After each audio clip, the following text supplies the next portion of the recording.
Hi, friends. We are going to compare and contrast two winter poems today. So, we are going to find the similarities and the differences of these two poems.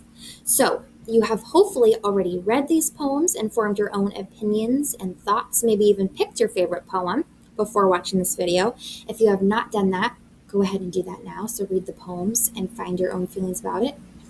If you have already read the poems and found your feelings, let's talk about these poems a little bit more in depth and dive in. So, what we're going to do, kiddos, is we're going to read these poems and talk about them line by line. Here we go. The perfect cup of hot cocoa. The perfect cup of hot cocoa is rich and chocolatey and always warm, but not too hot. A steaming chocolate sea. Ooh. I love this first part of the poem. I love how they use the describing words rich and chocolatey. I also am feeling like it's velvety. That is the word that my brain is thinking of, and that's a synonym of rich and chocolatey, or if you put them together. I also love the metaphor that they said down here, a steaming chocolate sea. They're saying hot chocolate is a steaming chocolate sea. That makes me think of swimming in a hot tub of hot cocoa. That would be so fun. Let's carry on, kiddos. The surface is enclosed beneath a thick marshmallow mound, which melts into a gooey cloud without the slightest sound. Ooh, that made my mouth water, this little section here. I love thinking about sinking my teeth into a thick marshmallow mound, and it melts gooey, the gooey cloud melts in my mouth. This is great imagery here, kiddos. A whipped cream swirl extends beyond the surface of the cup, and chocolatey sprinkles add the perfect touch to dress it up. I don't know if you've been noticing, kiddos, but sometimes they will rhyme two ending words but skip a stanza. The stanza is one line of the poem. So this section has four stanzas. So they said the surface of the cup, the perfect touch to dress it up. So cup and up, but we skipped and chocolate sprinkles add. So they skipped this stanza here. They didn't rhyme. But then back here they did. All right, let's finish it off.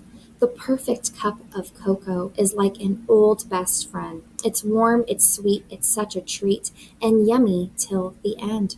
Look, they compared, right in our poem, they compared the perfect hot cocoa to an old best friend. I love that. That makes me feel nice and cozy inside.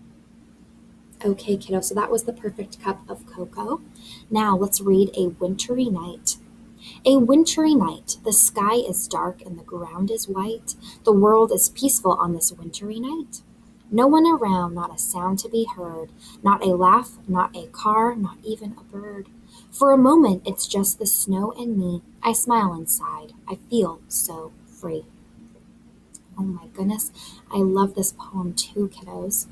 They also did the little trick of rhyming. Here they did not a sound to be heard, not a laugh, not a car, so skipped the stanza, not even a bird, so heard and bird has the same ending and it kind of rhymes or sounds similar. So this one, kiddos, is kind of about a peaceful moment. That is how the poet feels. That's what a author of a poem is called, is a poet. But they are talking about this peaceful moment just by themselves, out in the snow, watching the snow fall. It is a wintry night. So what I love about these poems, kiddos, is they are both talking about a cozy moment. But they are talking about a different cozy moment, which I think makes it 10 times better. So the perfect cup of cocoa is talking about a warm moment inside. They are talking about their taste buds, that kind of sense, your smell, all of those good things. And the wintry night is more cold, it's outside, you're by yourself, you're having a cozy moment by yourself.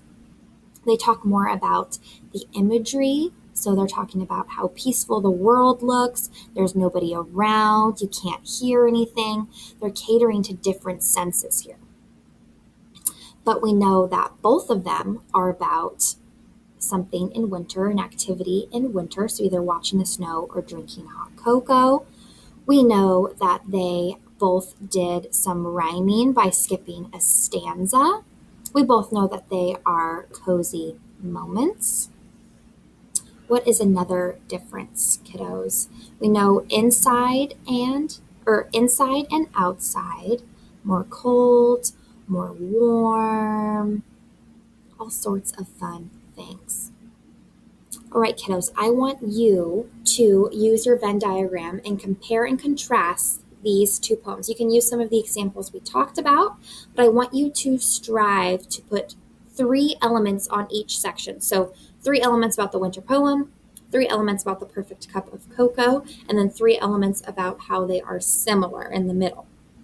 And remember to use complete sentences, kiddos, which start with a capital letter and end with a period or exclamation mark. All right, good luck, kiddos. You're going to do great, and I hope you enjoyed these poems.